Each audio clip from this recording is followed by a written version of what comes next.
Dalam budidaya udang faname ini adalah bisnis yang sangat menjanjikan. Tapi banyak hal yang kendala, tapi semua adalah kendala itu bisa juga diminimalkan ya. Untuk sukses budidaya ini perlu ada kiat-kiat tersendiri, terutama untuk menghindari permasalahan daripada usaha itu sendiri. Tambak terutama adalah hal penyakit. Oleh karena adanya penyakit ini, maka kita harus mensiasati, yaitu salah satunya adalah kita tebar yang tidak banyak, kepadatannya dikurangi, sehingga kita bisa mendapatkan hasil yang cukup bagus. Tentu ada hal-hal yang perlu diperhatikan ya, di samping kepadatan itu tersebut ya, kita juga di sini harus memperhatikan sisi lingkungan.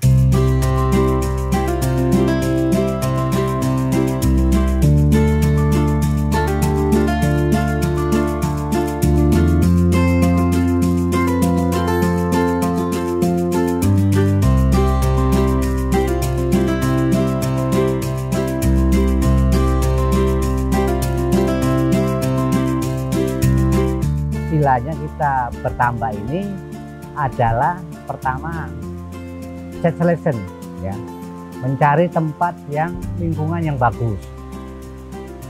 Kalau kita bertambak mencari lingkungan perairan yang bagus, tentunya kita harus memperhatikan faktor lingkungan, yaitu perairan.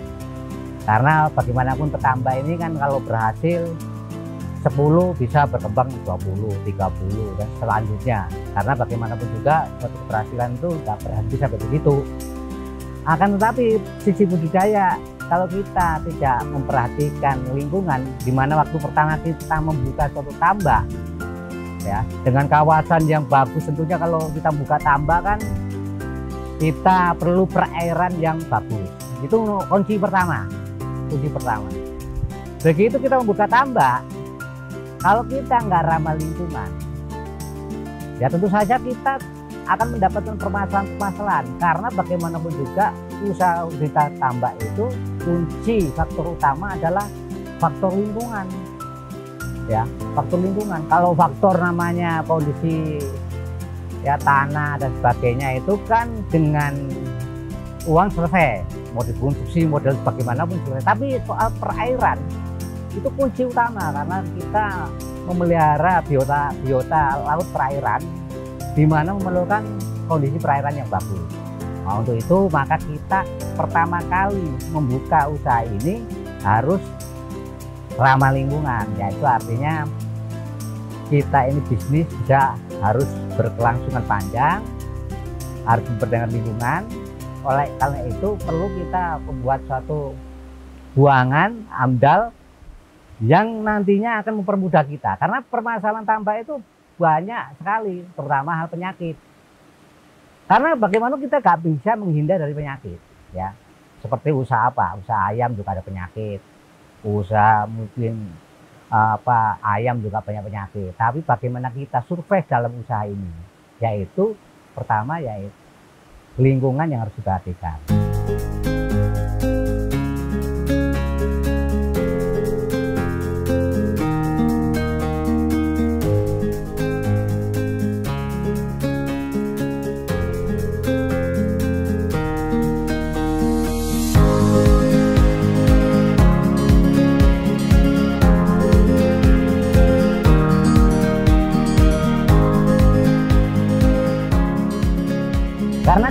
kalau sudah berhasil di 10 kolam, pasti berhasrat untuk menambah kolam 20, 30 dan kalau semakin banyak kolam, kalau kita nggak ada AMDAL, buangan kita akan mengotori lingkungan, akhirnya menyebabkan kita makin sulit, makin besar, makin sulit berusaha. Satu. Kedua, kenapa saya selalu melakukan penebaran tidak seperti hal yang teman-teman yang lain 200, 300. Kenapa kita tebar, saya tebar itu 135, 140, karena visi kita adalah membuat udang besar, udang yang premium yang di pasar jarang ada ya.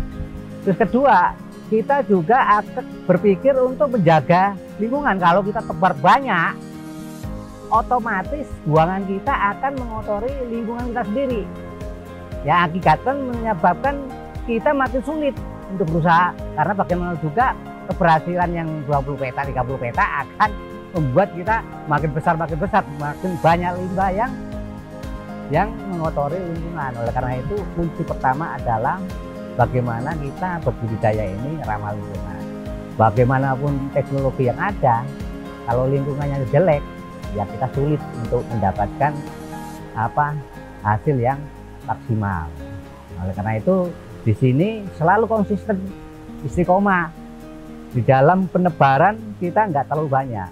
Nah, alhamdulillah kita bisa panen 120 hari, 122 hari, 24, 25, dan itu jumlahnya cukup besar, antara 300 sampai 450 ton kalau kita panen dengan ses yang seragam.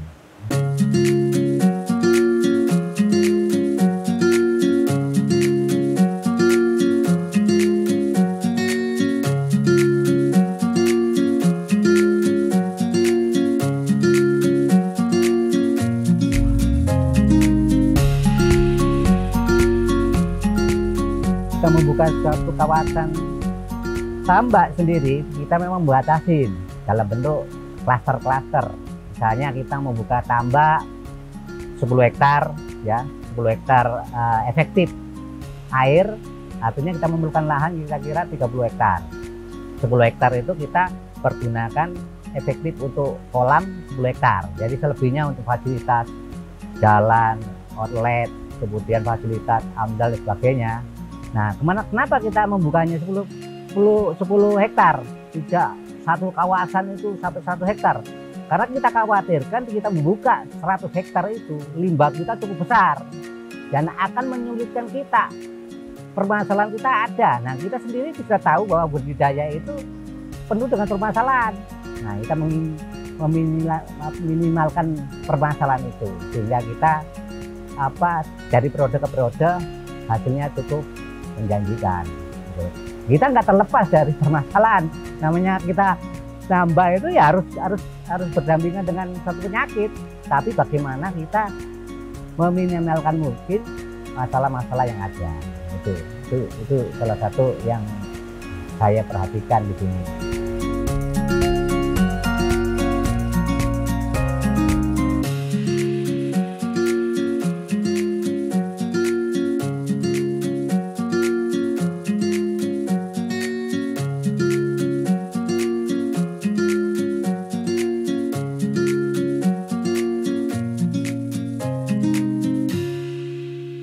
Kemudian permasalahan untuk semua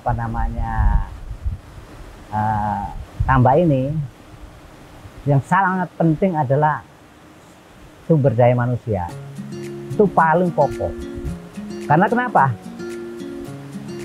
Bisnis udang ini kuncinya adalah tenaga profesional, terutama teknisi. Karena apa?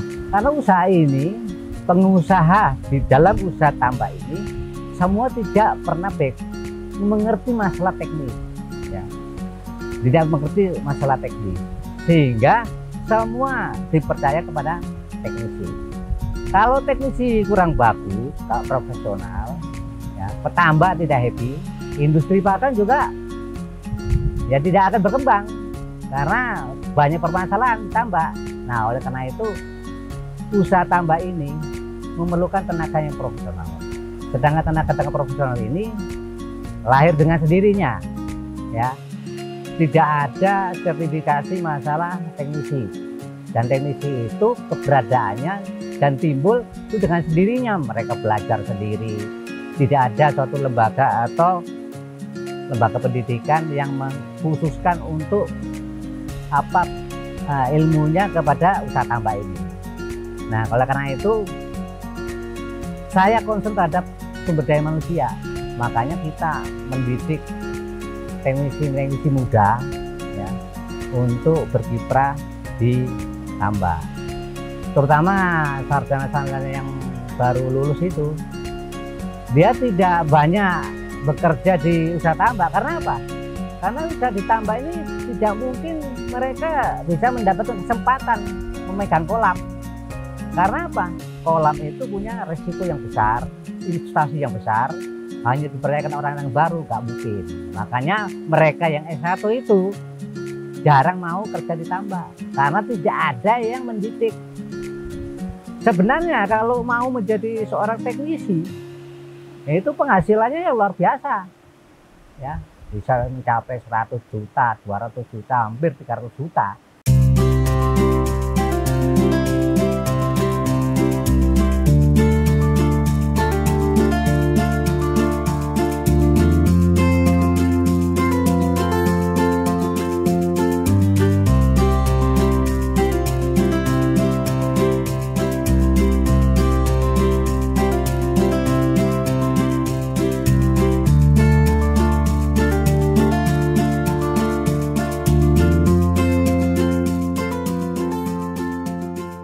Saya mencari tenaga muda S1, ya, kita didik khusus, kita beri kesempatan untuk pegang kolam, ya. Nah, kita kontrol, nah, sehingga kita melakukan suatu perluasan atau apa, tidak pusing lagi dengan masalah teknis, karena hasil teknis itu sangat penting. SDM, walaupun kita siap untuk membangun beberapa kolam, beberapa lokasi, tapi kalau kita sudah menyangkut masalah SDM, tenaga profesional, kita nggak bisa memperluas, karena bagaimana resiko, gitu. Nah, itu salah satu kunci, ya, tenaga profesional itu, gitu. Selama kalau tidak ada tenaga profesional, ya, usaha tambak ini hanya ibaratnya orang bilang itu ya judi, ya, judi.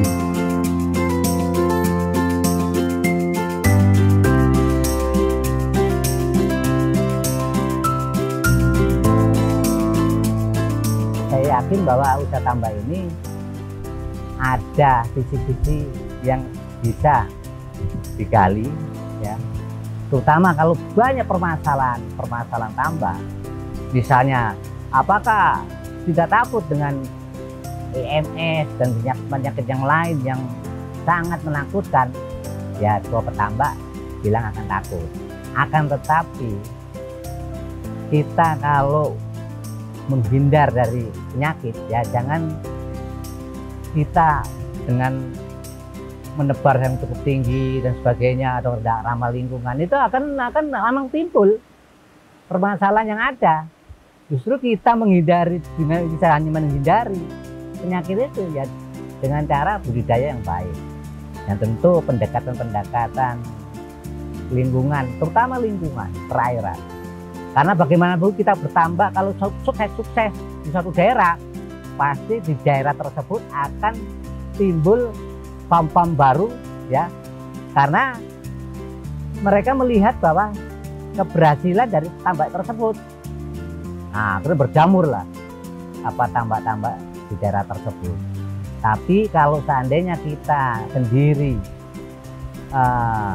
membuka suatu lahan tambak dengan ramah lingkungan, karena kawasan perairan itu kan ibaratnya kawasan bersama. Jadi kita nggak bisa menambah ego masing-masing. Kalau salah satu membuang limbah tanpa AMDAL, ya perairan itu menjadi rusak, semua akan rusak semua. Oleh karena itu perlu kebersamaan antar petambak untuk menjaga lingkungan. Karena lingkungan itu adalah kunci yang paling utama. Karena bagaimanapun juga, ya tadi saya bilang, penghasilannya tambak, kita buka tambak ini kalau berhasil itu apa? Yang dilihat adalah airnya dulu. perairannya. Tapi kenapa buka tambak begitu dibuang tanpa amdal mengotori lingkungan kok dia berani? Nah, oleh karena itu kebanyakan semakin besar tambak ya makin besar limbahnya. Nah, ini yang perlu makanya kita tidak membuka satu kawasan dalam jumlah yang besar. Jadi kita begitu sudah cukup dengan luas kira-kira 10-15 hektar efektif air ya kolam, nah kita berpindah ke suatu tempat.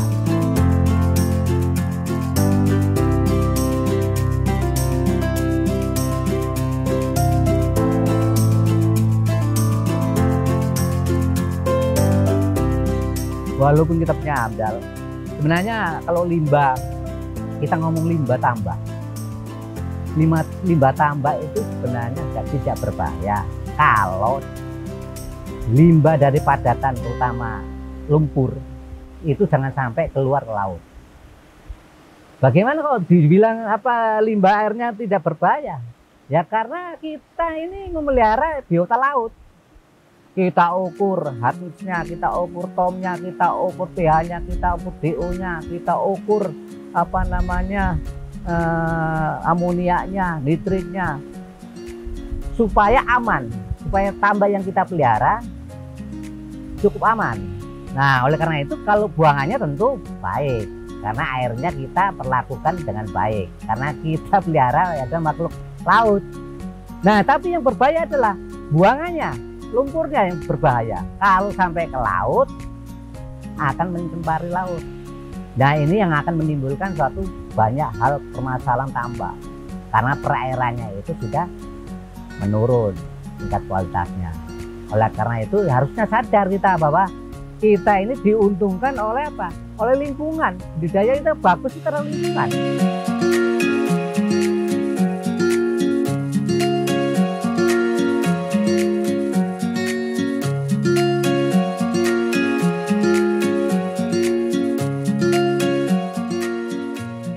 Nah, kita ini budidaya udang ini sangat diuntungkan oleh suatu perairan.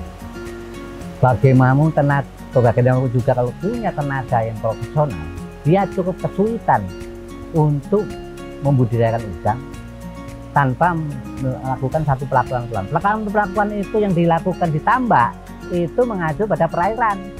Kalau perairan jelek, buat pelakuannya cukup banyak dan rumit.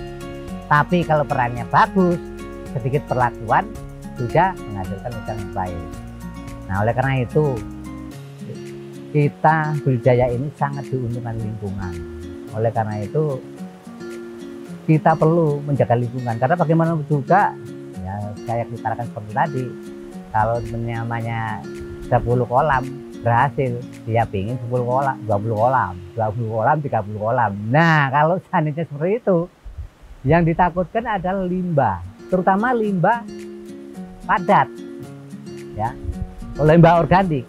Kalau airnya saya rasa cukup bagus, karena bagaimanapun juga air ini kan kita pelihara, kita perlakukan dengan baik, dengan banyak treatment, sehingga makhluk biota laut yang namanya udang itu cukup dipelihara dengan baik, sehat dan sebagainya. Tentu airnya harus bagus. Buangannya ya tentu bagus, cuma yang berbahaya limbah padat. Nah, ini yang harus diperhatikan petambak, limbah padat itu, ya, lumpur. Jangan sampai lumpur ini terlepas ke laut. Kalau sampai terlepas ke laut, akan menurunkan kualitas perairan.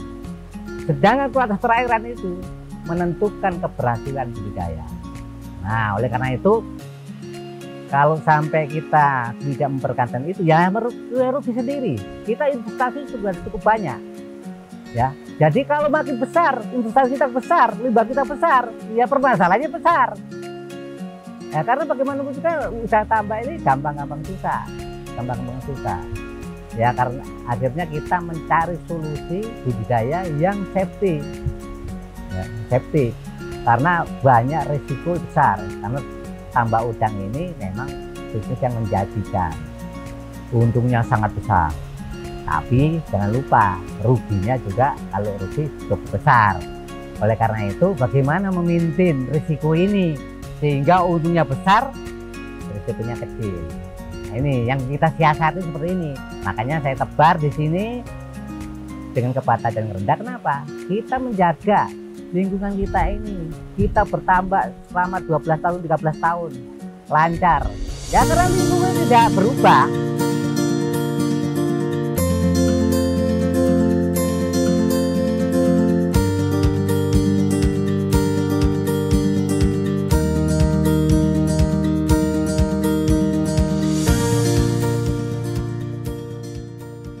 Kita pernah melakukan survei di laut, ternyata lumpur tidak ada. Dan kita tandon pengendapan itu setiap 2 tahun itu penuh. Kita datangkan ekskavator long arm itu menguras dari lumpur itu 2 tahun sekali. Itu lumpurnya luar biasa, sampai 2 minggu kita mengambil lumpur. Kenapa kita harus mengambil lumpur itu? Karena takut kalau sudah overload dia akan keluar ke laut. Nah, oleh karena itu maka selama ini kita ini selama 12 tahun menuju 13 tahun ini budidaya lancar ya karena ya kan harus ramah lingkungan karena kita diuntungkan oleh lingkungan. Nah, saya rasa itulah kiat kenapa kita berhasil ya karena kita lingkungan gitu. Nah, saya takutkan itu adalah apa? Kalau kita berhasil terus, pasti orang akan mendekati lingkungan itu untuk membuka tambak. Karena melihat kita yang berhasil, makanya dia membuka. Tapi dengan membuka tambak di sekitar kawasan, kalau kita nggak memberi contoh kepada ya ramah lingkungan tadi, membuat amdal, ya akhirnya perairan rusak. Karena maraknya tambak-tambak yang ada. Oleh karena itu kita itu berupaya untuk menghimpun teman-teman yang membuka tambak di sini. Bagaimana kita menjaga perairan bersama? Yaitu satu, saya tanya, kenapa mau investasi tambak? Karena melihat kita berhasil lah. Nah, karena kalau berhasil karena perairannya masih bagus. Berarti mereka bertambak juga melihat lingkungannya masih bagus. Nah, malah kita sama-sama menjaga lingkungan, yaitu membuka usaha dengan